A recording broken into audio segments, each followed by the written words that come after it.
हाय दोस्तों, आपका स्वागत है हमारे यूट्यूब चैनल पर। यह एफसीएफएस का फोर्थ लेक्चर है। इस लेक्चर में हम लोग चौथा क्वेश्चन एफसीएफएस का देखने वाले हैं। ये हमारा एफसीएफएस का रूल है। तो रूल तो आप जानते ही हैं। सिलेक्शन क्राइटेरिया क्या होता है? अराइवल टाइम होता है। Mode of operation non preemptive. Non preemptive का मतलब फोर्सफुल डीअलोकेशन नहीं होता है। कॉन्फ्लिक्ट रेजोल्यूशन का मतलब होता है लोअर प्रोसेस। कॉन्फ्लिक्ट रेजोल्यूशन का मतलब होता है कि कोई प्रॉब्लम आ गया तो हम लोग कैसे दूर करेंगे, तो लोअर प्रोसेस आईडी को लेकर हम लोग करेंगे।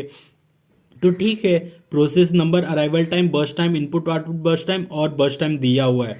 तो यहाँ दो बार बर्स्ट टाइम क्यों दिया? क्योंकि एक प्रोसेस के दो बर्स्ट टाइम हो सकते हैं। मान लीजिए कोई प्रोसेस है, बर्स्ट कर रहा है, अचानक से उसको इनपुट आउटपुट बर्स्ट चाहिए, तो इनपुट आउटपुट के लिए गया, फिर आगे अपना बर्स्ट टाइम पूरा कंप्लीट करेगा, फिर उसके बाद वो टर्मिनेट होगा।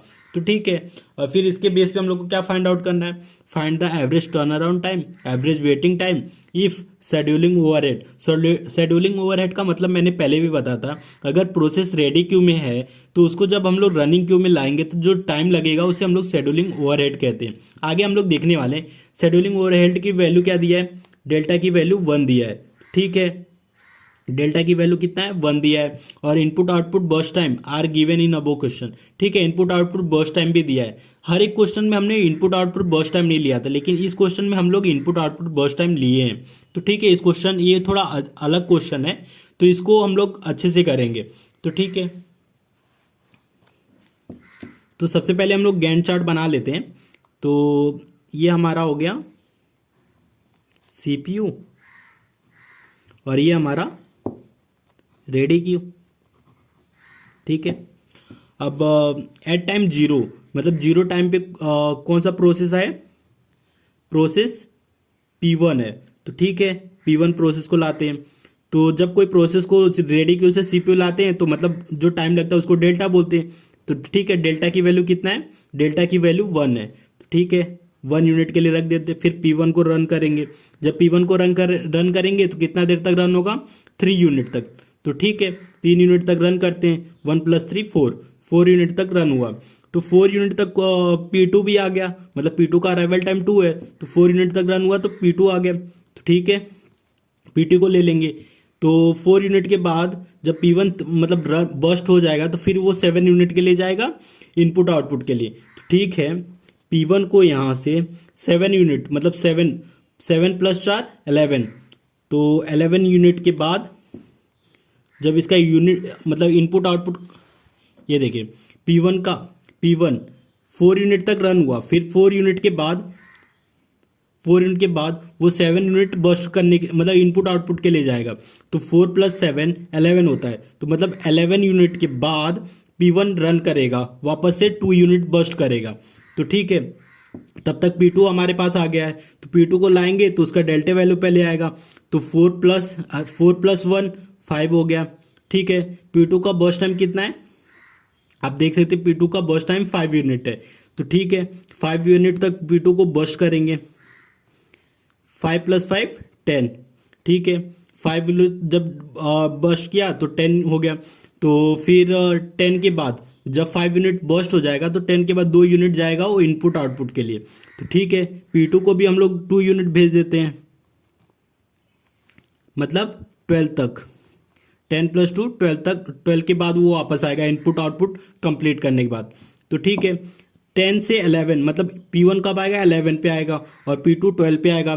तो मतलब 10 से 11 तक CPU खाली बैठा रहेगा, CPU आइडलनेस है। ठीक है, फिर 11 पे P1 आएगा। जब P1 आएगा तो मतलब जब वापस लाएंगे रेडी क्यू से तो CPU में, तो डेल्टा वैल्यू आएगा 12 हो गया। फिर P1 आएगा तो P1 फिर आ गया। P1 कितने देर तक रन होगा? आप देख सकते हैं 2 यूनिट।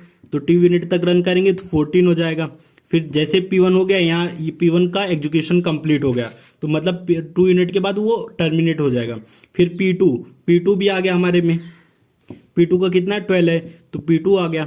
तो P2 को 12 यूनिट बर्स्ट करेंगे हम लोग। तो सबसे पहले जब लाएंगे तो डेल्टा वैल्यू आएगा 15 हो गया, और 2 यूनिट बर्स्ट करा देते हैं। तो P2 को हम लोग बर्स्ट कराएंगे कितना? 3 यूनिट है, सॉरी 3 यूनिट P2 को बर्स्ट कराएंगे। 5 + 3 18। तो ये इसका हो गया कंप्लीशन टाइम। तो ठीक है, अब क्या हम लोग को फाइंड आउट करना है? Average turn around time, average waiting time. तो एवरेज टर्न अराउंड टाइम देख लेते पहले। टर्न अराउंड टाइम फॉर्मूला क्या होता है, completion time minus arrival time.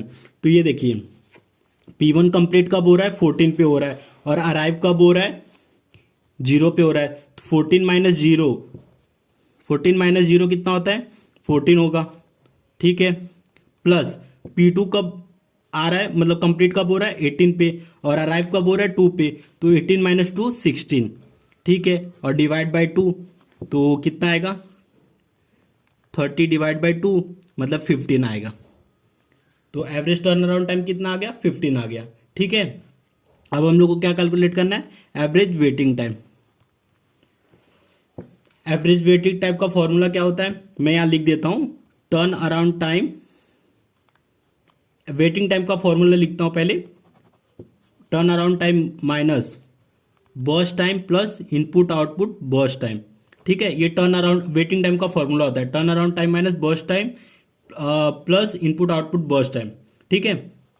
तो हमारा P1 के लिए क्या है, जो एवरेज वेटिंग टाइम का फॉर्मूला लिख देता हूँ। तो पहला हमारा टर्न अराउंड टाइम कितना है, P1 का, P1 का टर्न अराउंड टाइम 14 है। तो 14 में माइनस कितना करना है, ये देखिए burst time input output burst time, मतलब इन तीनों को जो प्लस करके फिर हम लोग टर्न अराउंड टाइम में माइनस कर देंगे, तो हमारा एवरेज वेटिंग टाइम आ जाएगा। तो टर्न अराउंड टाइम 14 है, मतलब P1 का 14 है, 14 माइनस, 14 माइनस क्या माइनस करना है, 7 प्लस 3 10, 10 प्लस 2 12, ठीक है, ये P1 का हो गया। प्लस अब P2 का क्या है, 16 है, 16 माइनस 5 प्लस 2 7, 7 प्लस 3 10, ठीक है, और डिवाइड बाई 2, ठीक है। 14 माइनस 2 कितना, 14 माइनस 12, 2 प्लस 16 माइनस 10 कितना होगा, 6, और डिवाइड बाई 2 मतलब 8 डिवाइड बाई 2 इक्वल टू 4 आ गया। तो हमारा एवरेज वेटिंग टाइम 4 आ गया, एवरेज टर्न अराउंड टाइम 15 आ गया। अब आप देख चुके होंगे average turn around time, average waiting time दोनों कैलकुलेट हो गए। अब हम लोग को शेड्यूल हो गया, हम लोग को यही फाइंड आउट करना था, average turn around time, average waiting time. इसका शेड्यूल लेंथ क्या होगा, देखिए 0 से अराइव हो रहा है और 18 पे कंप्लीट हो रहा है, तो इसका शेड्यूल लेंथ ये होगा, 18 तक होगा, ठीक है। ये हमारा शेड्यूल लेंथ हो गया। अब ये हमारा FCFS का लास्ट क्वेश्चन था। अब यहाँ FCFS कंप्लीट हो गया है, तो हम लोग न्यू शेड्यूलिंग एल्गोरिदम लेकर आएंगे।